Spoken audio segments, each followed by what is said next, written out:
अस्सलाम वालेकुम। कैसे हैं सब? उम्मीद करती हूँ सब खैरियत से होंगे और मैं भी अल्हम्दुलिल्लाह ठीक हूँ।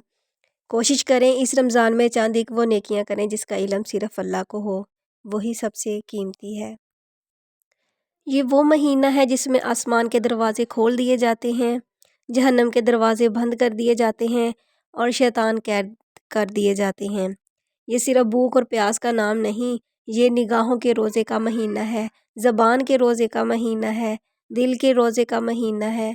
रमज़ान हमें सिखाता है कि असल कामयाबी पेट भरने में नहीं, बल्कि नफ्स को काबू करने में है। क्या खूबसूरत मौका है अपने रब से टूट कर मांगने का, पुराने गुनाहों को मिटवाने का और नई ज़िंदगी शुरू करने का। या अल्लाह हमें वो रमज़ान नसीब फरमा जो हमारी तकदीर बदल दे और हमें अपनी रज़ा वालों में शामिल फरमा। आमीन। कायनात में कोई इतनी शिद्दत से किसी का इंतज़ार नहीं करता जितना अल्लाह अपने बंदे की तौबा का करता है। ना जाने कितने लोग पिछले रमज़ान में थे और आज हमारे दरमियान नहीं हैं। हमें फिर एक मौका मिला है, या अल्लाह पाक इस बार हमें बदल दे और आइंदा की ज़िंदगी अपनी मर्ज़ी के मुताबिक गुजारने की तौफ़ीक अता फ़रमा। आमीन। जब तुम्हारे पास कुछ भी ना रहे, जब दुनिया की रोशनी मदम हो जाए, जब रिश्ते और सहारे सब दूर लगें, तब भी यकीन रखो कि तुम्हारे पास अल्लाह है। वही तुम्हारा सहारा है, वही तुम्हारी ताकत है, वही तुम्हारे गम में सुकून और मुसीबत में राहत है। अल्लाह पर भरोसा रखो, इस पर तवक्कल करो, क्योंकि जिसने अल्लाह को अपना सहारा बनाया इसके लिए कोई चीज़ नामुमकिन नहीं। याद रखो, अल्लाह ताला तुम्हें जल्द कोई खुशी देने वाला है। ये ख़ास निशानी ज़ाहिर होने लगे तो समझ जाओ। देखो, मायूस मत हो, अब कबूलियत की घड़ी ज़रा दूर नहीं है।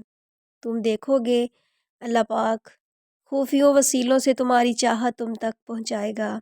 तुम सब्र कर रहे हो तो यकीनन अल्लाह भी नियतों को देख रहा है। यहाँ तुम रो रहे हो, वहाँ अल्लाह तुम्हें देखकर मुस्कुरा रहा है, क्योंकि वो जानता है तुम्हें वही मिलेगा जो तुमने तहज्जुद की दुआओं में मांग रखा है। तुम माजी के दुख भूल जाओगे, अल्लाह तुम्हें इतना नवाजेगा, ज़रा इंतज़ार करो। तुम्हारी दुआ और तुम्हारा सब्र ज़ाया नहीं जाएगा।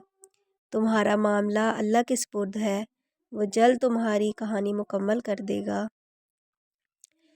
और अल्लाह तुम्हें लड़खड़ाता हुआ देख तो रहा है, मगर यकीन रखो कभी तुम्हें गिरने नहीं देगा। अल्लाह ताला कुरान पाक में फरमाता है कि डरो नहीं, ना गम करो, हम यकीनन तुम्हें बचाने आ रहे हैं। क्यों तुम्हें वसवसे सता रहे हैं? क्यों खुद को इतनी मुश्किल में डालते हो? जब तुम्हारा परवरदिगार तुम्हें कह रहा है तो बेखौफ हो जाओ। जब अल्लाह ताला ने कह दिया है वो तुम्हें बचा लेगा, मुश्किलात से निकाल लेगा, तो किस में इतनी ज़रूरत कि उसके रास्ते में खड़ा हो सके। किसी इशारे के इंतज़ार में होना, मुतमईन हो जाओ कि तुम्हारा रब तुम्हें इशारा कर रहा है। उसने तुम्हें अपने इतना करीब कर लिया है कि उससे बात करते हुए तुम्हारी आंखें भीग जाती हैं। हर वक्त उसे राज़ी करने की कोशिश में हो। तो जिस रब ने तुम्हें इतने करीब कर लिया, क्या वो तुम्हें अधूरा छोड़ देगा? अनकरीब वो तुम्हें इतना नवाजेगा कि तुम राज़ी हो जाओगे। अल्लाह ताला ने कुरान पाक में फरमाया, वो तुम्हारे साथ है, तुम जहाँ भी हो, तुम जहाँ भी हो। कितना सुकून है ना, कितना खूबसूरत दिलासा है ना। अल्लाह कह रहा है, देख परेशान मत हो, मैं तुम्हारे साथ हूँ, हमेशा हूँ, हर हाल में हूँ।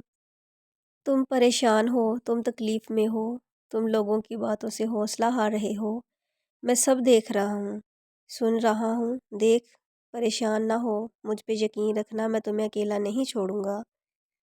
जब सब्र करने वाले अल्लाह ताला को पुकारते हैं, वो दिलों को ठंडा कर देता है और वो इन्हें हर घुटन से आज़ाद कर देता है। तुम्हारा काम है बस दुआ करना और वो असबाब खुद बना लेता है।